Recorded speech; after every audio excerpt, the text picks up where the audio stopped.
Shalom, bonjour ou bonsoir, ça dépend des où et des quand vous nous captez. Vous êtes bel et bien dans notre chaîne YouTube Shaddai Mamakala. Vous pouvez liker, vous pouvez vous abonner pour avoir de temps en temps des nouvelles de notre part. Alors aujourd'hui, par la grâce de Dieu, nous allons partager un enseignement intitulé « Que vois-tu? Que vois-tu » Nous prenons cela dans Jérémie 1, 11 à 14. Jérémie 1, 11 à 14, notre enseignement, que vois-tu? La Bible dit ceci, la parole de l'Éternel me fit adresser en ces mots, que vois-tu, Jérémie? Je répondis, je vois une branche d'amandier, et l'Éternel me dit, tu as bien vu, car je vais sur ma parole pour l'exécuter. La parole de l'Éternel me fit adresser à une seconde fois en ces mots. Que vois-tu? Je répondis, je vois une chaudière bouillante du côté du septentrion. Et l'Éternel me dit, c'est du septentrion que la calamité se répandra sur tous les habitants du pays. Je n'ai pas le temps de bien nous détailler pourquoi il a vu la marmite, pourquoi il a vu l'amandier. Qu'est-ce que signifie l'amandier? Les temps nous manquent. Pour cela, je voudrais me concentrer vraiment sur que vois-tu, sur la vision. Donc, nous voulons parler sur la vision. Vous allez voir que parmi les grandes missions qui ont été données à des serviteurs de Dieu, nous avons l'une d'entre leurs missions était simplement de combattre l'aveuglement, ou d'aider les gens à recouvrer la vie. Je vais vous citer quelques exemples de personnes. Jésus-Christ, dans Luc 4, verset 19, parmi ses missions, il y avait la mission d'aider les gens à recouvrer la vie. On a l'apôtre Paul, dans Actes 26, 17 à 18. L'une de ses missions aussi était d'aider les gens à recouvrer la vie. Et vous allez voir que parmi les interventions de Jésus, il disait toujours aux gens, vous êtes aveugles, vous êtes ceci. Et l'apôtre Paul, et toutes ses prières dans 1 Corinthiens, dans Éphésiens, il priait que les gens, que les yeux s'ouvrent. Vous voyez? Donc c'était vraiment une des missions importantes que vous aussi, vous devez avoir pour votre vie.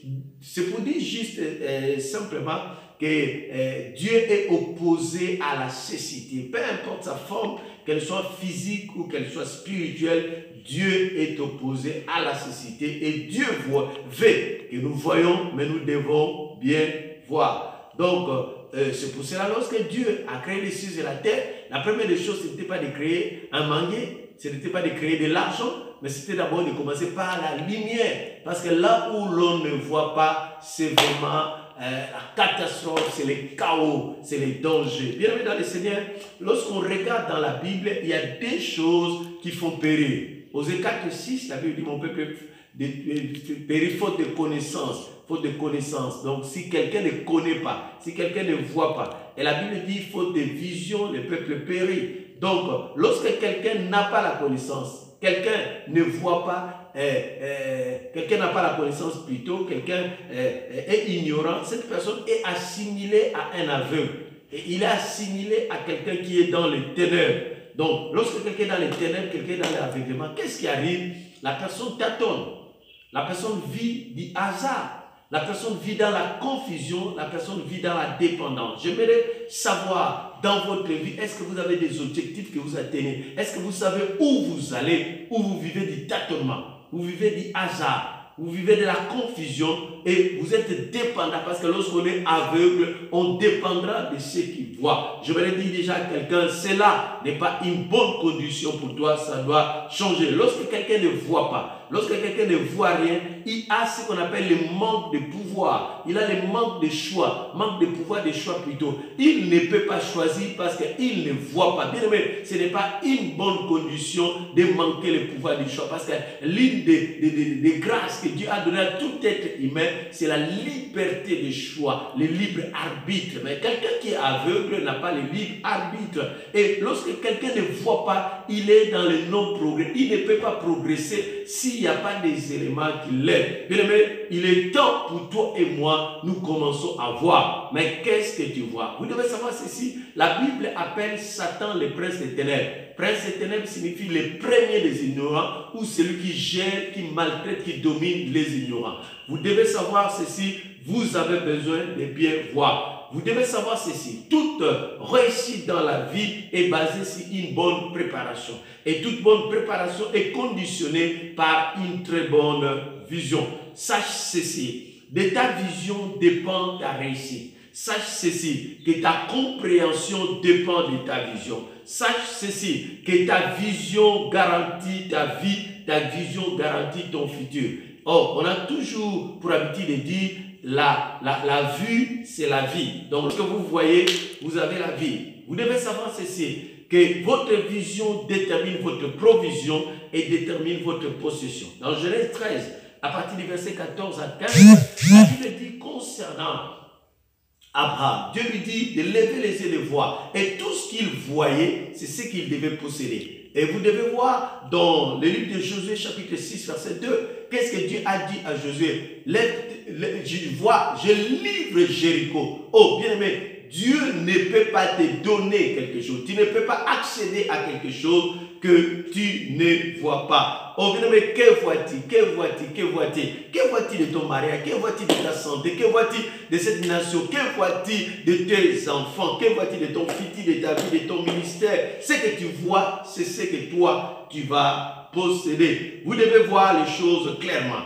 Mais vous devez voir aussi tel que Dieu veut que vous voyez. Oh, bien aimé, vous ne pouvez pas parler bien de quelque chose si vous ne maîtrisez pas ça. Les gens du monde disent ce qui s'annonce, ce qui s'annonce, ce qui se conçoit bien s'annonce clairement et les mots pour le dire viennent aisément. Alors, définissons ce que c'est la vision. La vision, c'est quoi? C'est la représentation d'objets inaccessibles ou cachés. C'est la représentation d'objets inaccessibles ou cachés donnés par Dieu. Lorsqu'on parle de la vision, on ne parle pas de regarder. On ne parle pas de regarder. On parle de la vision. Cela veut dire quoi? J'accède à... Je me représente plutôt les objets inaccessibles ou cachés. Mais cela m'est donné par Dieu. Qu'est-ce qu'est encore la vision? C'est le dévoilement du plan de Dieu. Si j'arrive à avoir le dévoilement du plan de Dieu, c'est que j'ai la vision. La vision, c'est quoi? C'est la percée ou le focus de votre espace. La percée ou le focus de votre espace dans le plan de Dieu. Donc, Dieu a un grand plan. Mais maintenant, si moi je découvre dans le plan de Dieu ce qui m'appartient, là, j'ai ce qu'on appelle la vision.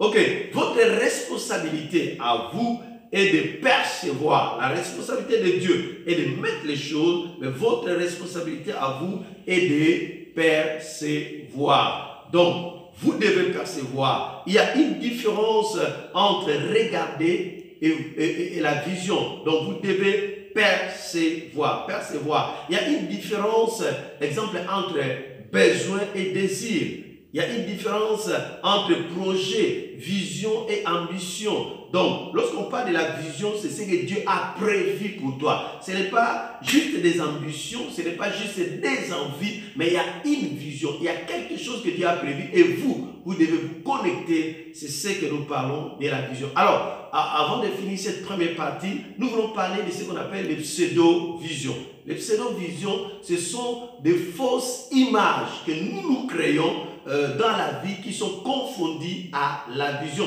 et qui ne sont pas des éléments qui aident les gens. La première pseudo-vision, c'est l'ambition. Il y a des gens qui sont ambitionnés, mais qui ne regardent pas dans le plan de Dieu. Il y a des gens qui ont des réactions. Il y a des gens qui donnent des réponses, donc qui réagissent par rapport à quelque chose. Il y a des gens qui ont des pseudo-visions qui sont des accidents. Il est devenu comme ceci à cause d'un événement qui est arrivé. Il y a des gens qui ont des visions circonstancielles. C'est la circonstance qui lui pousse à avoir la vision. Il y a des gens qui ont des visions de confirmation. Tout cela n'est pas une vision. À notre deuxième partie, nous allons expliquer encore en profondeur ce que c'est la vision.